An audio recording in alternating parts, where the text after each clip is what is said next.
Some divers call it the holy grail of finning techniques. And sure, it can totally change the way you move underwater once you figure out how to pull it off without insulting all the frogs out there. If you're anything like me, maybe you've thought, ugh, another thing to learn. Or you've tried it once and ended up looking like a deranged ballerina in fins. I've already gone through this awkward phase, so in this video, I'm gonna break it all down and save you the trouble and the dignity loss. Today, you'll learn exactly how to move your legs for the frog fin, how to position your body, and why this weird looking kick is actually a super useful skill to have in your diving toolkit. A frog kick can truly take your diving to the next level. You've probably seen those cool dive masters effortlessly gliding along using frog kicks and thought, wow, they must know something I don't. And yeah, maybe, but not always. A while ago, when I started diving, nobody taught me frog finning, and I basically learned how to swim mostly on my own from a young age. So my technique was obviously very rough, and maybe you've seen some of my older footage and how rough it could be. But I somehow trained my flutter kick well enough to get that 90-minute dive on one tank, so I wasn't exactly desperate to switch. I didn't have an air consumption issue because I was finning too much with flutter. Now, some people will tell you frog kicking is so much more efficient, but let's be real. Sometimes what they really mean is their flutter kick is just kinda bad. Still, the frog fin is absolutely worth learning, and you want both frog and flutter kicks in your arsenal and to know when to use each kick. So here is the key difference. Flutter kicks, the motion of the fins will push water up, down, and back. Frog finning, the motion pushes water sideways into the fins and backwards. And one nice perk of the frog kick is that it's symmetrical, meaning both feet move at the same time, which does make it a lot easier to balance and reduces side to side motion that you get with flutter. But here is where frog kick really shines. The glide phase is the key reason you see those dive masters and more experienced divers using this finning technique as their main cruising thrust. I know some people advocate that you can also glide with flutter, but I don't think it's anywhere near as good as the frog fin glide phase. This glide phase can be quite relaxing and allows you to keep a mellow pace, and when you're floating through, not moving, it does have a very calming effect. And that's why I have grown to like the kick, and why a lot of divers say it helps with air consumption. Because you always want to be calm and move slowly.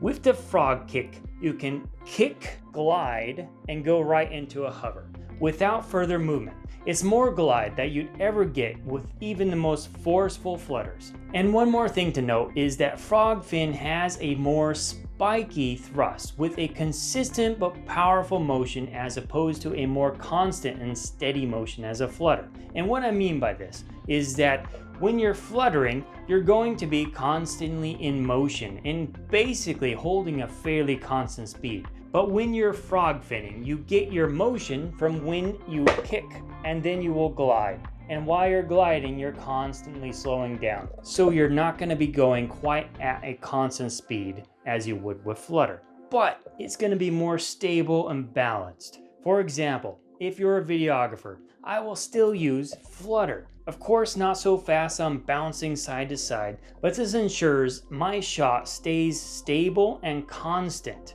It's just important with flutter, of course, to do it slowly so you're not rocking side to side. Frog kicks also kind of have a hard time in currents. I am sure you can make it work by eliminating the glide phase and kicking more frequently, but the more constant thrust of flutter will be superior in these cases, which means it's better to switch to flutter. And let's touch on displacement. Flutter will be a superior kick to use in a tight formation of divers or along a wall because the horizontal space will be limited. Flutter might be a good kick to switch to if anything is close to you horizontally. And of course, you have the vertical space above and below you. I have seen a number of frog kicks to the coral on the wall, so don't think you're safe from damaging environment if you're only doing frog kicks. That's why it's important to know you want to be able to do both of these kicks. When in tight formations, like in a small swim-through cavern or in a small area or just close to a wall, always think of where your fins will move and where you'll be displacing water to, and switch to the right kick or tool for the job. Likewise, when near the ground or with a nearby overhead, frog will be the superior kick as it does not disturb what is above or below you. Bottom line, frog kicking isn't some elite replacement as some claim. It is not going to get rid of the flutter for you. It shouldn't anyways. It's a super chill and relaxing technique for most conditions when you have enough horizontal space and low or no current that complements flutter kicks as a better tool. But yes, it's a superior standard cruising thrust and a good go-to tool for most of your cruising diving. And speaking of kicking, I am kicking off a free email-based newsletter. I like to cover things like recent events in scuba diving, but I don't have the production capability to produce videos that fast. So I was thinking a newsletter is a perfect format. If you're interested, do check the link in the description below. You can subscribe or unsubscribe anytime you'd like. Now, how about we learn how to do these frog kicks? Frog kicks look simple, but there's a big difference between doing them and mastering them. Start with your legs in this way as pictured on the screen. Bend your knees at a 90-degree angle with your fins lined up with your thighs. Keep your legs about shoulder width apart. Head up, looking forward, and your neck back. Shoulders slightly arched off the ground. And your two arms in front of you so that you can kind of see both your hands right in front of you in a resting position. Your butt should flex to bring your legs slightly off the ground. This is the standard hover position, a good position to be at when you're resting in trim on a dive. Now, for the movement, gently open your hips. No need to go full yoga master here, so not too wide or just waste energy. Just slightly wider than the resting position. Your fins are going to be resting about here. Then turn the heels of your feet into each other as if you're ready to do a heel click. Envision your fins spread out like a fan on the horizontal plane. You're going to imagine fanning the water between your feet towards each other using your fins as big paddles. From there, you extend your legs, straightening them while bringing them back in for that heel click. But here's the trick part for most. You're not only going to want to click those heels like you want to go back to Kansas in The Wizard of Oz, but clap those fins together like you're going for an encore. The full clap is where a lot of thrust potential comes from. But let's face it, not all of us are so flexible like a ballerina. I am not that flexible either. I can't do a full clap. But the important part is the motion.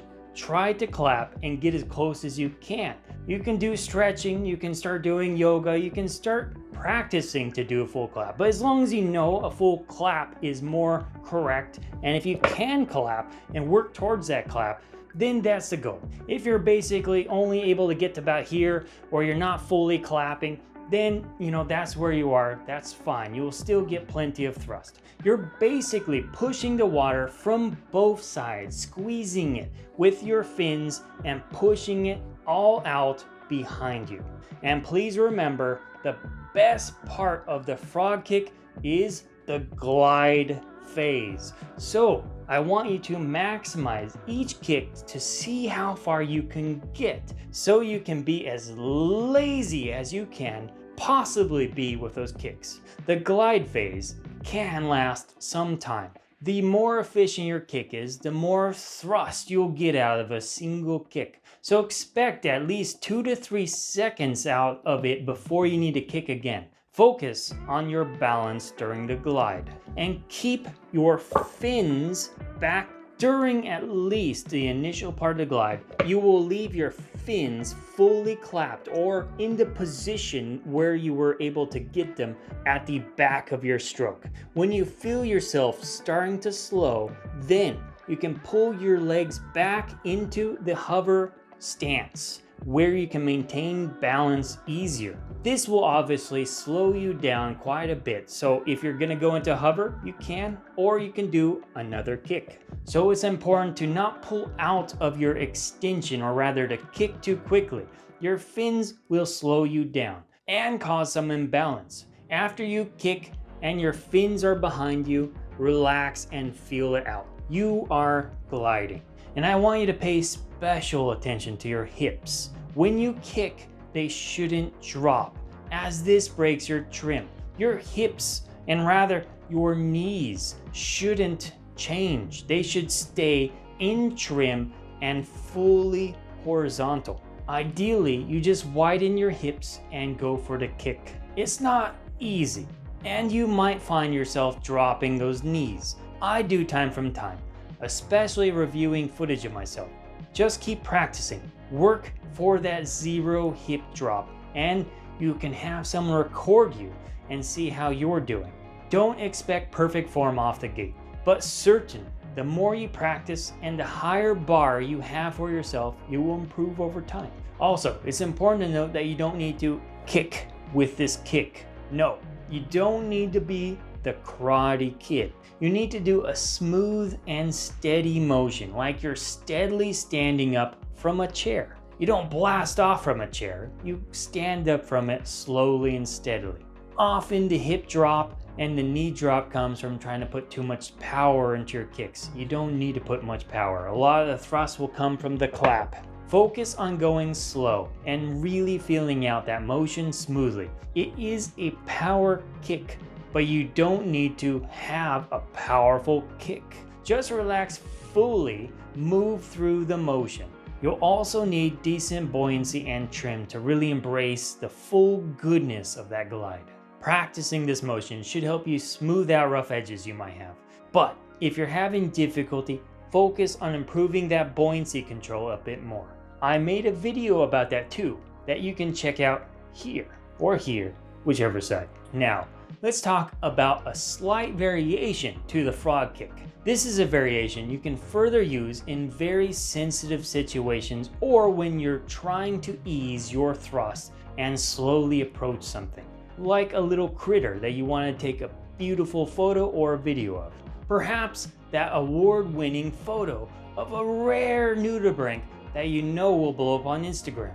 If the standard frog finning is your main cruising thrust, then what are your options when you're approaching something but want to ease into it as opposed to ramming it through with your glide? Do this. I want you to start in that standard hover stance. From there, instead of opening your hips wider, you're going to keep them exactly where they are at. And instead, move to the ankle turn. We're going to pretend to be Dorothy again. There's no place like home. Except this time, you're not going to move them anywhere as much as you normally would with a frog fin. In fact, since your legs are not spread open, now I want you just to rotate your ankles just a remainder of the way to go for the clap. If you can't quite get the clap, go as far as you can. I'll have a video playing that can show you a little bit more of this motion, and you'll see that the legs don't move too much at all. In fact, very little is moving. What you'll notice is your legs need a lot less space on the horizontal plane to create this thrust. It's also a lot less thrust. This is called the modified frog kick. You can use this in tighter and more narrow spaces without kicking things to your side on the horizontal plane, and worrying less about the silt kick up on the side of the walls. It's the perfect kick to minimize the impact to an environment and really ease gently into something. These kicks are designed to give you the full control of your movements in the water. And this one is a must if you want to be able to move somewhere precisely, especially as a videographer or photographer. It's a very slow kick, but it's precise. Just remember, it still pushes water on the horizontal plane, so stay aware of what's around you. All right, time to practice. And hey, you don't even need to be underwater yet. You can start right now at home while you're watching this video. I have broken down these 2 forms of frog kicking that give you the ability to cruise and then precisely approach something. So let's actually learn the movement, starting with the modified frog fin. Lay flat on the firm ground, arms above and bent in front of you as you see me doing on the screen. It might be nice to get something that's elevated off the ground so your legs can kind of float like a sofa or on a bed if it's not too soft, but that's not required. You can do this on a ground, preferably on a soft carpeted ground that's going to be comfortable, or a yoga mat, because again, you don't want to break your trim, so it's important to not drop your knees. So it's obviously going to be very easy to not drop your knees when the floor is right there. So it's something to practice a little bit more when you're in the water, but at least the motion's going to be consistent with what you're doing on the ground. Then get your legs behind you and flat, where your knees are about as wide as your shoulders. Legs bent and feet slightly pointed out. This is where I want you to be when you're hovering. As your buoyancy and trim improve, you should be able to just hover like this, easily through your safety stops. You might have to improve your buoyancy and trim a little bit to get there, but this is where the ideal is. It is going to take some practice, but now you know how it feels out of the water. Next, we are going to do the slight Dorothy offset. Now, I want you to say, "There is no place like home," and bring those heels together, touching them, and then bringing the feet together, heels outward. Pretend you're squeezing all that water in a motion outward. Remember, it's going to be like a clap. You're clapping from the heel down. The end of your feet will hit each other as a clap. Rest there. You won't get a full glide with the modified frog fin, but you'll get some.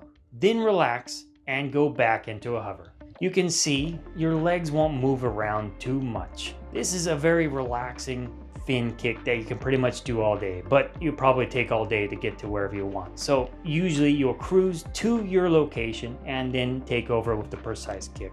Practice this for a few moments. Feel free to pause the video or re-watch it later. I tried to include a big variety of shots to give you a good idea of how this looks in the water. Of course, I'll show a slow-mo here so you get a good idea of how it looks.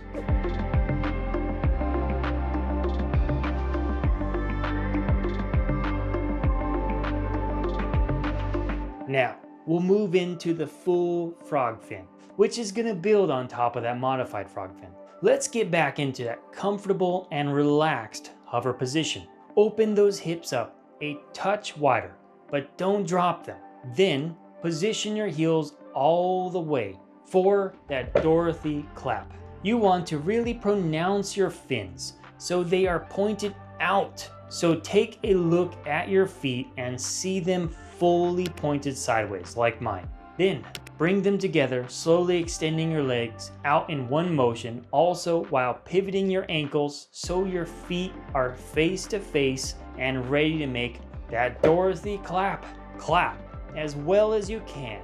If it's only the side of your feet or just the heels, it's a start. Practice makes perfect. You can continue to practice and work on that ankle flexibility even while scrolling here on YouTube. Get your laptop out, put it in front of you, and practice finning in front of it. You'll notice since we extended our legs, our feet are much further out than the modified frog kick. That's okay. That sweeping motion is what gives us more thrust with the cruising frog kick. From there, keep your legs extended. You can relax your clap and just keep your fins mostly there. but don't bring them back or you'll find yourself breaking yourself. Soon, you'll be gliding like Peter Pan, but don't jump out that window. This is for land and water only. After a relaxing moment in this glide phase, then slowly move your legs back into a hover stance where you will have the most balance. Generally, as I'm slowing down, I'll start feeling my balance wavering, and that's when I go into my hover stance. You are now free to repeat the motion. Practice this a few times. Remember, it should be a smooth motion with a long glide, with minimal or no hip drop, and staying in a nice neutral trim. On your next dive, you can start practicing this frog finning technique. Naturally, just stop your normal flutter kick and switch over to frog finning. Of course, in calm, no current conditions, make this self-relaxing for you. This is a relaxing kick and keep it relaxing. You might find it a bit more tiring at first. You can switch back and forth to flutter, as needed to give yourself rest. I remember when I started, I was a little tired from it too. I naturally gravitated to my more comfortable kick, which was flutter. You might too, and that's okay. But what I want you to do is spend 5 minutes, then 10 minutes, then 15 minutes, and then try your whole dive. Keep working up to higher and higher amounts until you start feeling, hey, I'm pretty competent at this frog finning. And if you prefer flutter kick after all that, that's okay. You can still use flutter as your cruising kick. But what I do want you to practice is trying to give a little bit of time to your weakest kick to practice more so that hopefully you balance out your weaknesses. Your form might feel a little awkward and might be all over the place, and that's okay. With a few more dives and willingness to keep practicing these steps from this video, you'll pick it up and it'll feel more natural in no time. You can continue to refine your kick, being a longer glide phase. Keep working on the efficiency of your kick and getting longer and longer glide phases. You don't want to get more efficient by kicking more. That's the wrong thing to optimize. Try to get longer glide phases. If you have access to a pool or know a nice dive with a line in the water, just go ahead and traverse back and forth, measuring the efficiency of each kick and the distance you cover in your glide phase. You can also refine the exact foot motions even more by removing your fins and doing the same motions as you would with fins. This is where you will see how well the clap really helps improve that thrust. To start practicing without fins, do it on the surface of the water first with a snorkel, or you can have your reg in, but go ahead and remove your fins. Don't lose your fins. Make sure they're somewhere safe. It's probably just easy to go out with a snorkel close to water or a pool and practice this motion on the surface. It will help really finesse the foot motion. And then when you get super advanced at this, you can also try it underwater. Do note, it can be a very crazy feeling trying to do it underwater. I've tried it myself and it is very hard. Make sure you have someone there with you to hand you your fins in case it starts getting hard. But that practice will really fine-tune your motion out, and if you can frog fin, slowly of course, without fins, you're really going to be getting that motion down quite well. This can be super advanced, but it's a great way to finesse that form to that next level. Just please make sure to have someone there ready to hand you your fins and know what you're doing. So there you go. You've got the classic frog kick, the precise modified version, and a solid idea of when to use each. Frog kicking is not a replacement for flutter. It's an upgrade to your diving toolkit. Use the right fin for the right motion, and you'll be the diver everyone wants to follow. If you want to keep leveling up, I've got more videos on improving your buoyancy, trim, and finning skills right here in this series here. And by the way, this video was requested by a viewer of my channel, and so please do make requests in the comments below, and until next time.